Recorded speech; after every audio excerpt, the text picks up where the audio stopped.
Bismillahirrahmanirrahim. Assalamualaikum warahmatullahi wabarakatuh.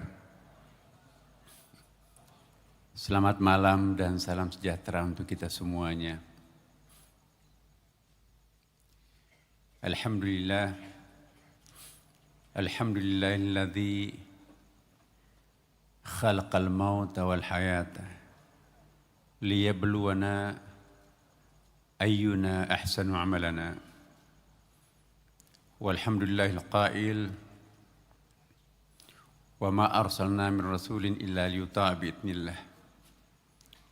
Walau annahum izzalamu anfusahum ja'uka fastaghfirullah wastaghfara lahumur rasul lawajidullaha tawwabar rahima.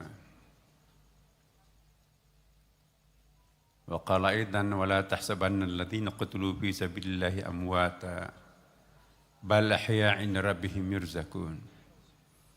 Thumma qala aidan kama arsalna fikum rasulan minkum yatlu 'alaikum ayatina wa yuzakkikum wa yu'allimukumul kitaba wal hikmah wa yu'allimukum ma lam takunu ta'lamun.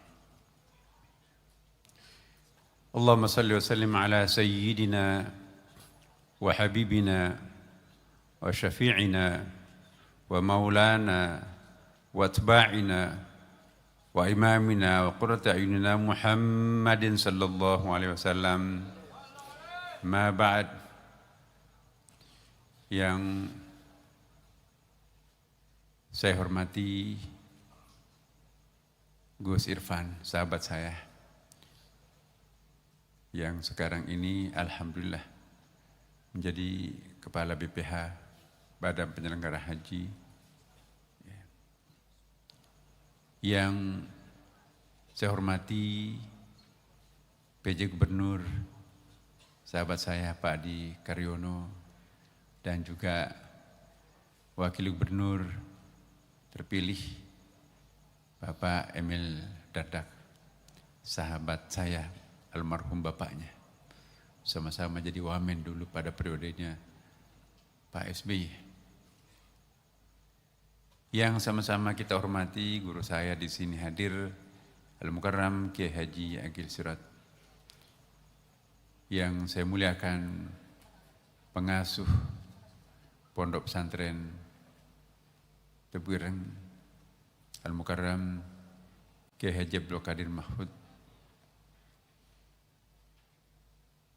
Pembicara kita juga pada malam ini Al-Ustadz Habib Umar. Kemudian hadir juga sejumlah nyai yang kita muliakan. Ibu Salahuddin Wahid, Adinda Pak Inayah, dan banyak sekali para kiai hadir pada kesempatan pada malam yang sangat berkah ini.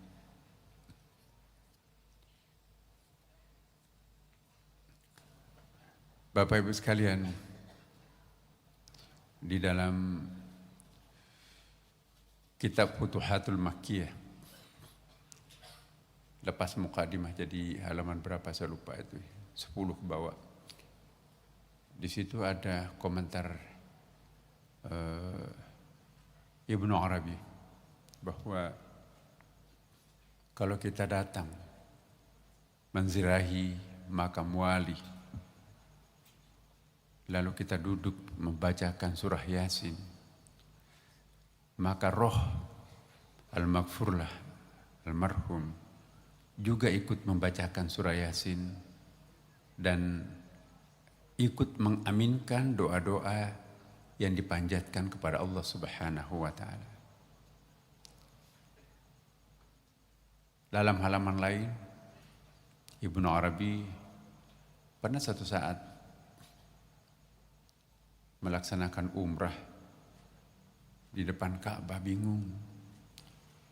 Apakah yang dimaksud dengan sholat di depan Ka'bah atau di kota Mekahnya yang mendapatkan pahala 100.000 kali dibandingkan dengan masjid lain di luarnya? Lalu entah bagaimana caranya, Karena ulama yang sejati, para aulia, bisa berkomunikasi bukan hanya pada orang yang hidup, tapi juga orang yang sudah wafat.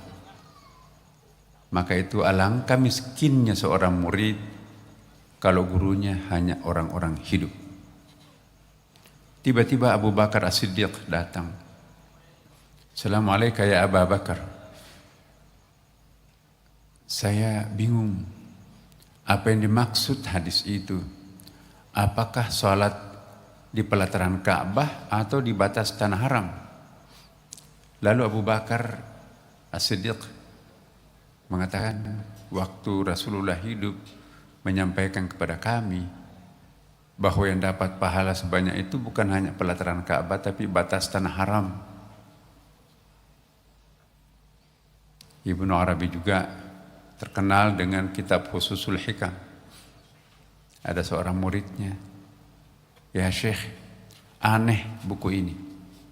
Saya baca redaksi yang sama malam ini, inspirasi baru muncul. Saya baca lagi besok, inspirasi baru lagi yang muncul. Ini seperti mata air yang tidak pernah kering.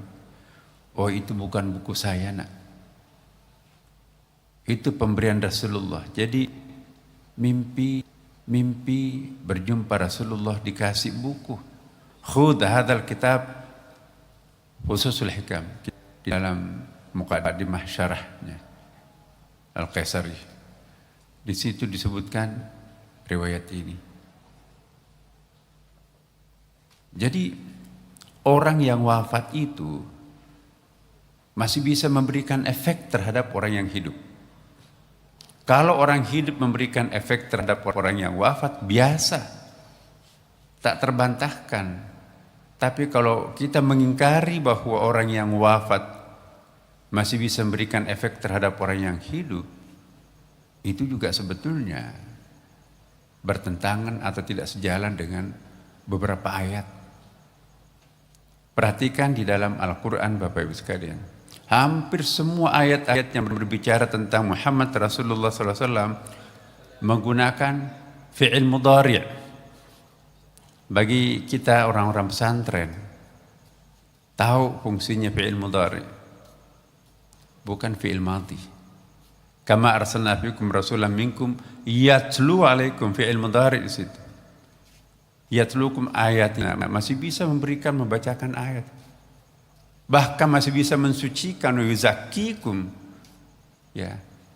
Jadi dalam kitab-kitab tafsir Isyari bahwa syafaat Rasulullah bukan hanya pada waktu di padang mahsyar, tapi sekarang juga Rasulullah sudah melakukan fungsi itu. Wa yuzakkikum fi'il mudhari' di situ. Bahkan wa yu'allimukumul kitaba wal hikmah. Masih bisa mengajarkan kearifan. Bahkan wa yu'allimukum ma lam takunu ta'lamun. Dalam ilmu balaghah ya. Di situ lam tidak sama kan dengan la. La itu unknown, kalau lam itu unknowable. Tidak akan pernah bisa diketahui selain dia. Maka itu disebut malam takunu ta'lamun, bukan mala takunu ta'lamun. Jadi ini artinya kita masih bisa belajar terhadap Rasulullah sallallahu alaihi wasallam. Lihat ensiklopedia para wali, misalnya Jami' Karamatul Auliya Syekh Yusuf Nabhani 2 jilid itu. Banyak sekali pengalaman-pengalaman para wali. Belajarnya kepada orang yang sudah wafat. Ada hadisnya kan banyak sekali. Barang siapa yang berselawat terhadapku, aku tahu. Dan aku akan berikan syafaat nanti di hari kiamat. Apakah hanya Nabi yang tahu tentang itu? Ahli ulama warathatul anbiya. Para alim ulama kita, ahli waris spiritualnya para Nabi. Ya. Dan ada sejarahnya. Walau annahum idzalamu anfusahum ja'uka fastaghfirullah wastaghfirahum rasul lawajidullah tawwabur rahim. Ini ayatnya tawassul nih. Yang mengingkari tawassul berarti saya nggak tahu bagaimana penilaian Bapak Ibu sekalian. Kalau ada orang yang menganiaya dirinya datang kepada Muhammad, tidak disebutkan masa hidup atau sudah wafat. Ja'uka datang kepadamu Muhammad, lalu mohon ampun kepada Allah, wastaghfir lahum rasul, Meminta tolong bertawassul melalui engkau Muhammad. Apa jawabnya di situ? La wajidullah, la muta'akid di situ kan.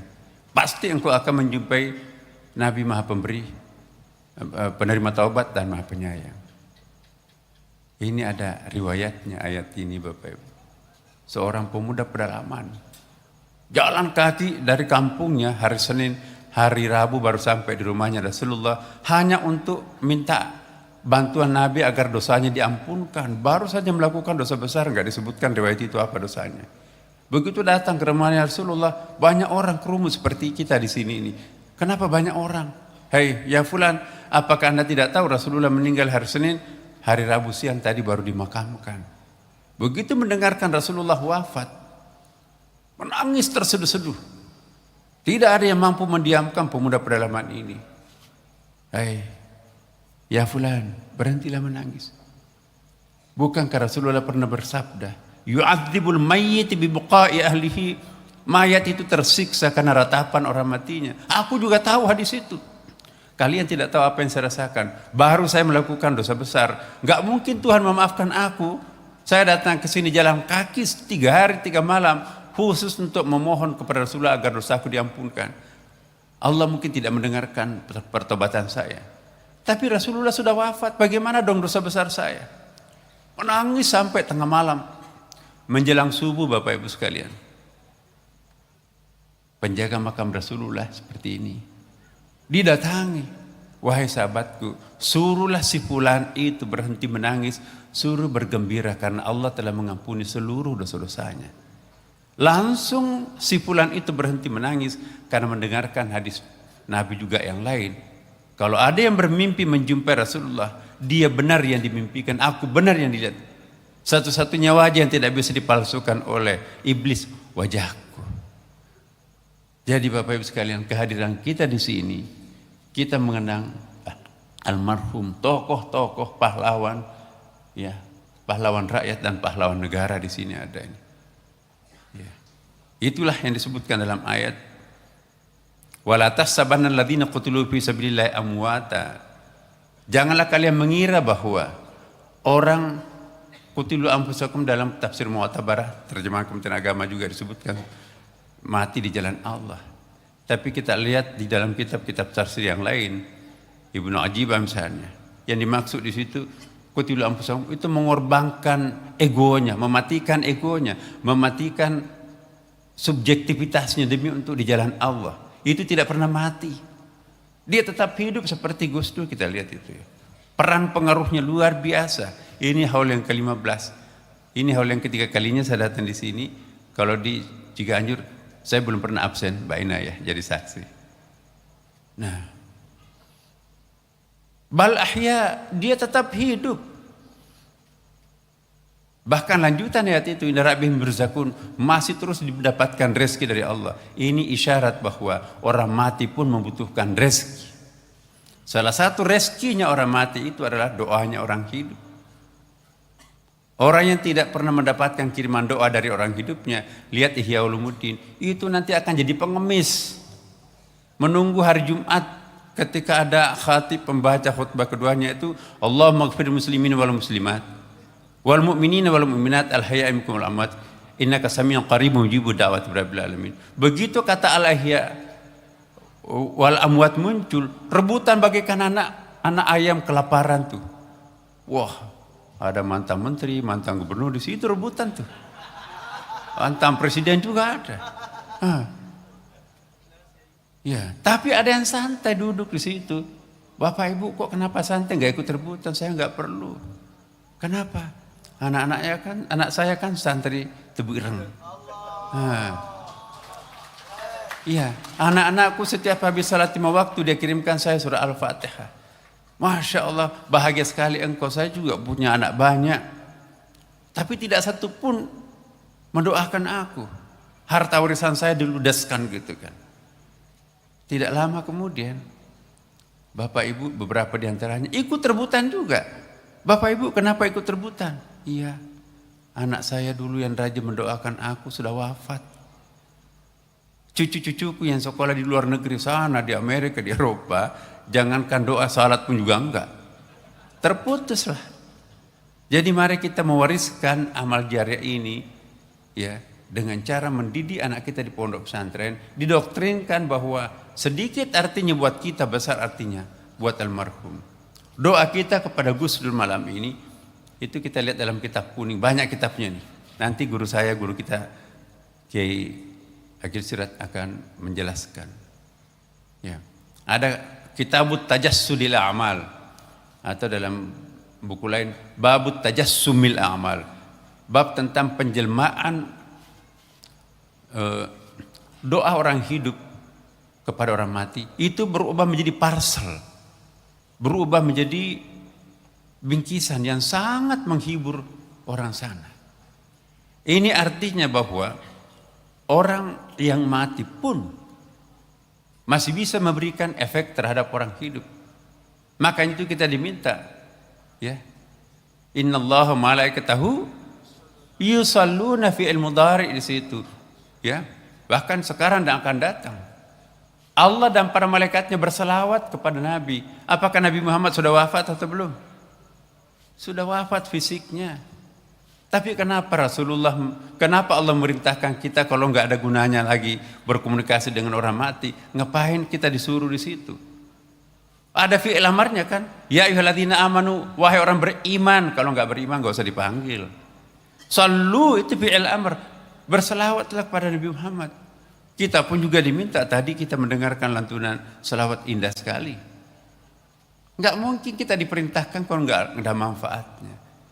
Manusia itu kan makhluk abadi, wujud abadi. Apa yang dimaksud wujud abadi? Diawali ketiadaan, tidak diakhiri ketiadaan. Sekali jadi manusia tidak akan pernah jadi manusia, cuma transit aja ke 5 alam itu kan. Sampai di neraka pun orang-orang penghuni neraka teriak, ya laitani kuntu turaba, ya Allah kembalikan aku jadi tanah. No way, nggak mungkin. Ya, kamu pasti akan terus abadi.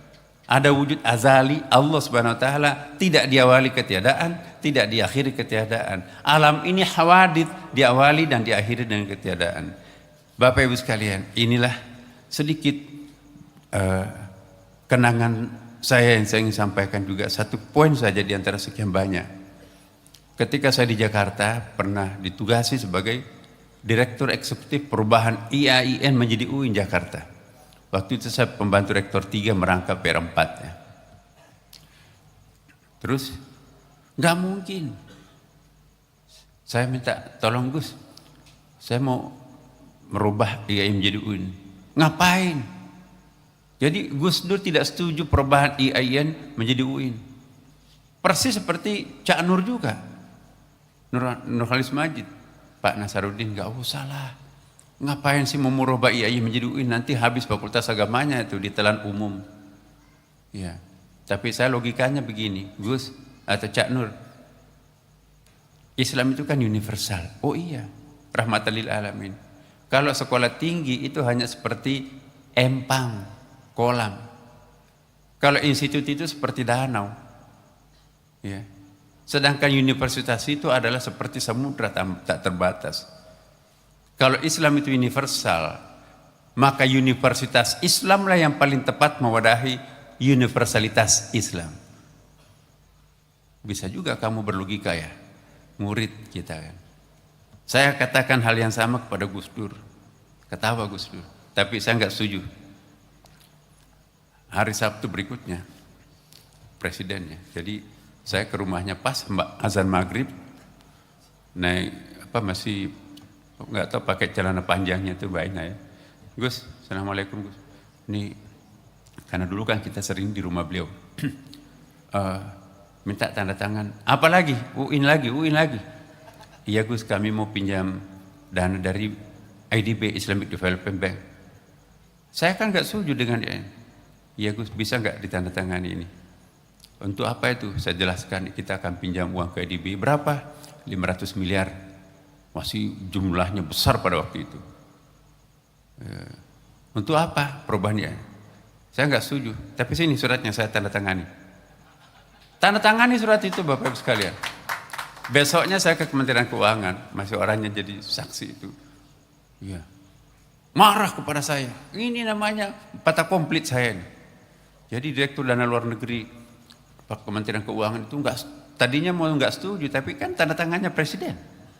Seandainya tidak ada tanda tangannya Gus Dur, sampai hari ini belum ada UIN di tempat lain. Ya.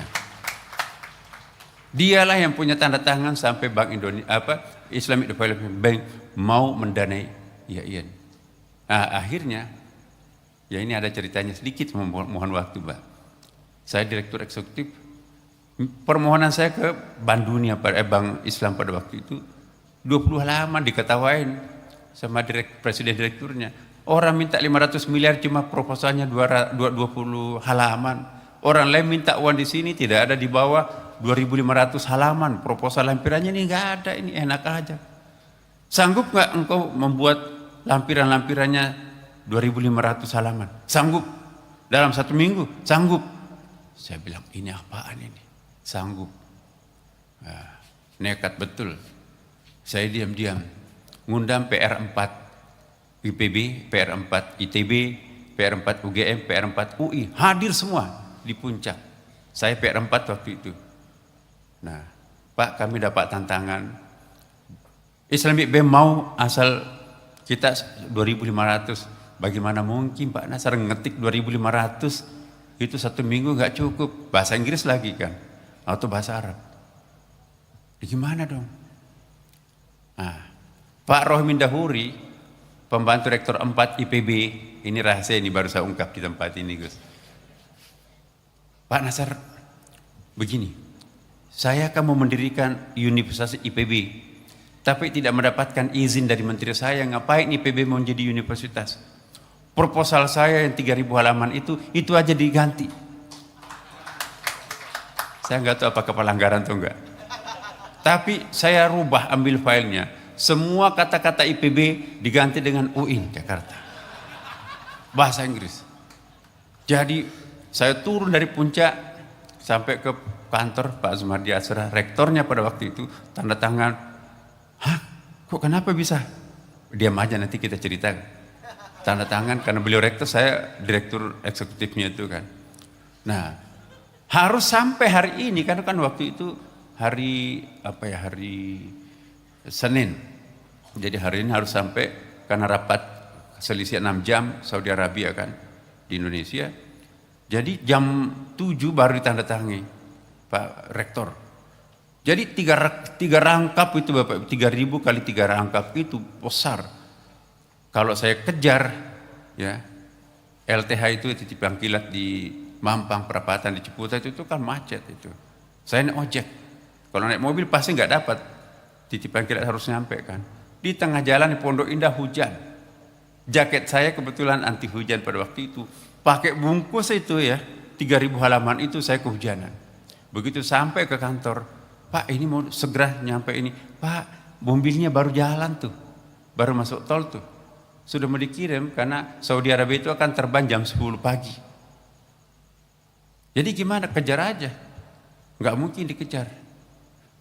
Saya naik ojek kan dari Ciputat ke sana naik ojek. Ojek kejar mobil itu. Lihat mana Pak? Lewat tol. Ini kan nggak boleh masuk tol Bapak. Teriak-teriak semua penghuni mobil itu. Kenapa ada motor lewat tol? Kalau kamu ditangkap saya gantikan motornya. Saya kejar. Jadi Bapak Ibu sepanjang jalan di klakson itu. Kenapa ada motor? Sampai ke bandara pada waktu itu. Di ujung bandara ketemulah mobilnya itu. Pak ini saya dari kantor, minta ini harus sampai ke Saudi Arabia. Ditandatangani Pak, surat tanda terimanya itu. Alhamdulillah. Jadi jam 10 malam, saya tidur-tidur di kantor, karena biasanya itu saya nginap di kantor. Sekarang juga di Kementerian Agama banyak sekali tumpukan yang harus saya kerjakan, kadang nginap. Nah, ditelepon Presiden ADB-nya, congratulations. Your proposal will accepted insya Allah. Tomorrow morning kami akan balas gitu ya. Jadi minggu berikutnya kebetulan Presiden IDB-nya mau ke Asia Tenggara, ke Indonesia. Langsung MOU. Padahal waktu itu Bapak Ibu sekalian, tidak ada teman-teman yang mendukung. Ada profesor terkemuka di UIN, ketua panitianya itu nggak pernah berhasil. Kamu anak kampung kok mau merubah? Iya. Karena saya dianggap anak kampung. Karena bukan alumni UIN Jakarta, saya alumni IAIN Alauddin tuh.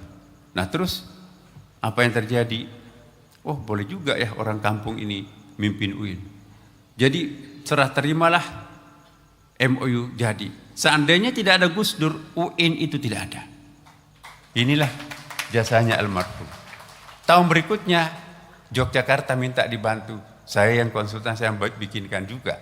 Proposal itu banyak yang jadi saksi. Akhirnya 7 UIN ikut di belakang Jakarta, saya konsultannya. Dan alhamdulillah Bapak Ibu sekalian, termasuk Surabaya juga. Itu gara-gara tanda tangannya Gus Dur. Kita bacakan surah Al-Fatihah Gus Dur. Al-Fatihah. A'udzubillahi minasyaitonirrajim. Bismillahirrahmanirrahim. Alhamdulillahirabbil alamin arrahmanirrahim maliki yaumiddin. Iyyaka na'budu wa iyyaka nasta'in ihdinas siratal mustaqim siratal ladzina an'amta 'alaihim ghairil maghdubi 'alaihim waladdallin. Amin. Bapak Ibu sekalian, terima kasih. Semoga Allah memberkati kita semuanya, memberkati jasa-jasa besar almarhum. Al-Maghfurlah semua yang terbaring di samping kita ini, di depan kita ini. Beliau jadi saksi. Ya Allah, ya Tuhan kami. Allahumma ighfir lahum warhamhum wa'afihim wa'fu anhum. Ya Allah, kami pun yang hadir pada kesempatan ini. Ampuni juga dosa-dosa kami, ya Allah. Allahumma ya Allah, irhamna ya rahman rahimin ya Allah. Rabbana atina fid dunya hasanah wa fil akhirati hasanah wa qina adzabannar. Walhamdulillahirabbil alamin. Wallahul muwaffiq ila aqwamit thariq. Wassalamualaikum warahmatullahi wabarakatuh.